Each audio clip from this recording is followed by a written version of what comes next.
obviously at the shop. I thought I'd take a minute and talk to you guys why I decided to do a high top, even though I told you last year that I had decided against it. What changed my mind in this box, or what's in this box, has a big reason for why that is. I see we have a little damage. We're gonna pull this thing out, make sure that it's okay. But yeah, let's talk about the high top today.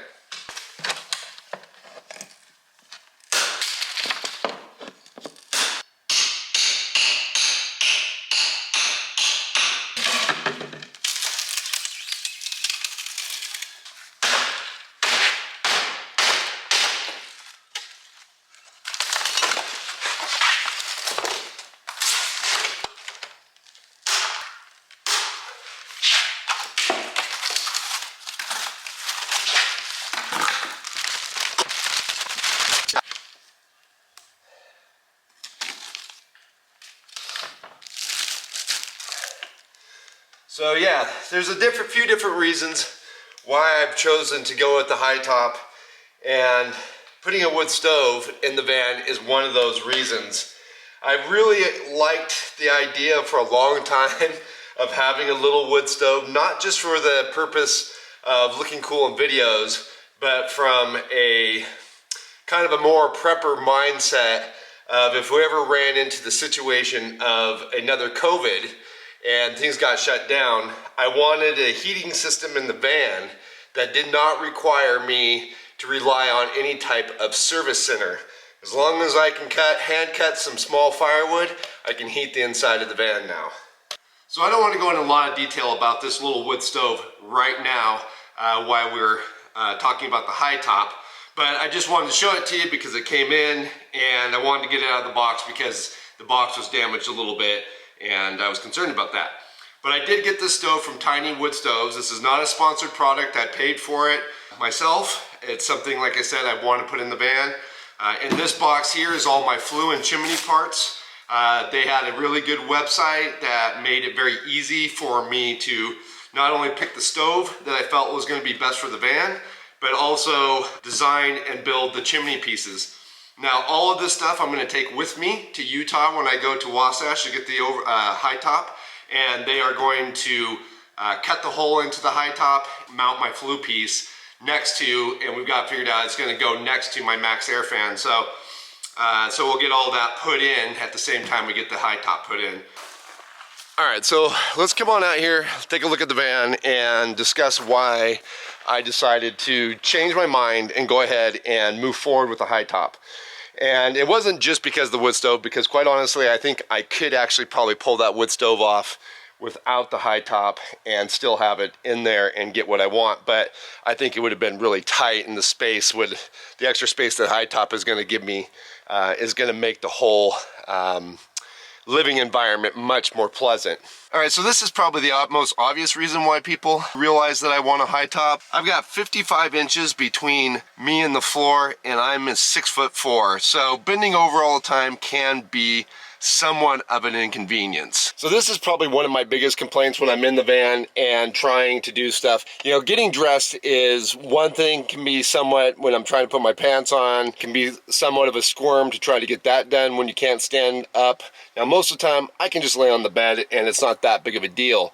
But it's when I'm down here trying to cook at my cook stove and having to sit and work, I just rather stand and cook, like stand at a countertop with a stove and be able to do that kind of stuff and just have a little bit more freedom of movement. This is really, for me, probably the biggest complaint that I have, not having a high top and not being able to stand in my van, and that is just preparing meals inside the van and having to sit down to do it. It's just, I don't know, it just doesn't work for me very well. So one of the reasons why I decided last year not to go with the high top was because I was really kind of concerned about how the high top would affect my ability to go overlanding in the van and having the higher top. Now, with that said, you know, measuring things out between like my van with the rack on it, with the skybox and everything, and Megan's van, my girlfriend, who has a E350 with a high top on it from Wasatch, there's not really a whole lot of difference. The height is about the same as far as the highest point on my skybox and the highest point on her van. So that's really not going to be a problem. But the big thing is, I realize while overlanding this last November, or I think October, sorry, this last October with Donald from Soft Roading the West and Shy from Out and Back, Oregon, I realized that the van really isn't the vehicle I want to go and do those particular types of overland trips in. The overall width of the van is actually more of a challenge to me than the height of the van. The height does have its challenges, but the width is really where I felt like we ran into the most bottlenecks when out overlanding in the van. So with that said, I think what I'll end up doing is down the line, I would very much like to actually build a more nimble vehicle for those week-long run and gun type overland trips that Donald and I do. And I've kind of got some ideas for that. I'm not going to share any of that right now because that's well outside of what we're talking about here. Now, as far as the van is concerned, with the high top, it's still going to be extremely capable and able to get to many places that I want to be able to get to. And I want to do more of what you see on the new channel that I have called Van Camping, where we're really going out to locations and we're setting up camp and we're spending time fishing and photography and that kind of stuff. The van will still be plenty capable for that, but I think it will be more comfortable for that type of trips that I want to do. Now, the other thing is, I've done quite a bit of work inside the van when I did this original build to make the van feel like a little woodsman's cabin. That's always been a goal of mine with the van, is no matter where I'm at with the van, that ends when I'm inside it, I just feel like I'm in an old, like, little trapper's cabin. By adding the high top, not only am I going to be able to stand, but we're also going to put some cedar shiplap on the inside that's going to look really nice. And then with the addition of the wood stove, it's just going to continue to achieve that goal of making this feel like a little mobile wood cabin. So I'm sure many of you are wondering, like, what am I going to do with the rack? Well, obviously, this rack is not going to work with the new high top, so it's going to have to come off, and I don't know what I'm going to do with it exactly yet. I may sell it, or I may use it for parts for whatever this new potential overland build could be. I don't know, so I don't have an answer for you there. As far as the skybox, that will come off. Everything that's on the roof will come off. The 23-0 awning will eventually go back on the van, and that is because I'm going to have another rack made. Aaron, who you guys have been seeing in a few videos, built a rack for Megan. I'm going to have him build me something similar for my van. So the other thing is too, is after I get back from Utah, the first place the van is going to go, well, probably the first place the van is going to go is out in the woods, and I'm going to go camping. But the second place it's going to go is to Seaside, Oregon, where I got the Line-X done, and CC and the crew over there are going to Line-X the high top and get that all blended in with the rest of the van so that it all matches. All right, so back to the interior. There's obviously going to have to be quite a few changes in here to make it really flow with the new high top and standing up. So everything that I have in here right now that kind of basically is at sitting height is going to get lifted. The bed's going to get lifted. I'm still going to use the same platform that I made back in the summertime. It's going to work perfectly. It's just I'm going to build a taller platform underneath it so that way it lifts up. But the drawers and the way that bed works and everything is still going to function in the new high top. The counter space where I have here and the refrigerator, all that's going to get shifted around a little bit, and we're going to obviously have a taller counter. The wood stove is actually going to go on that counter behind the driver's seat and above where you see the refrigerator is now. The refrigerator won't continue to be here. It's going to get moved. But all that will, I'll show you guys all of those things as I continue to rebuild the van and get all that stuff done.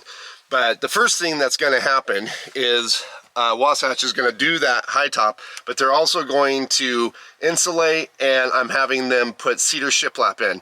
They showed a van on Instagram a few months ago. It was a Chevy van that they did that with. I fell in love with that. When I decided to do the high top, I also decided that I wanted to have them go ahead and do that. Now, I could do that myself, but my goal is to be able to go down to Utah, have them do the high top, have them do that section, and with that, even with the build the way it is right now, I can get out and start videoing again right away, and then I can just finish things off over the next couple months, you know, on my own time. All right, folks, well, this is kind of a quick down and dirty. There will be a lot more answers coming as we continue down this road and we get everything done. Like I said, the high top is going to go on the week of the 20th through the 24th at Wasatch Overland in Utah. And I can't wait to get down there and see those guys again. Great group of guys, really great van builders. Really love the work that they do on their custom vans that they build. Can't wait till they get my high top on, and can't wait to see that cedar shiplap in there. I think that's going to look awesome. I'm going to love the smell of that cedar inside. Love the smell of cedar. So really looking forward to that. We're looking forward to the wood stove. Lots of cool changes coming to the van. I think it's going to fit the new van camping channel even better, and you guys are going to love it as you see things kind of come together over the course of the next year. So anyways, I hope you guys enjoyed this video. If you did, please do give it a like. If you have any comments or questions, check those out down below. Also, of course, make sure you check out the new van camping channel. There'll be links to that at the end of this video, and also check out the new van camping website, www.van-camping.com. All right, we'll see you guys again outside.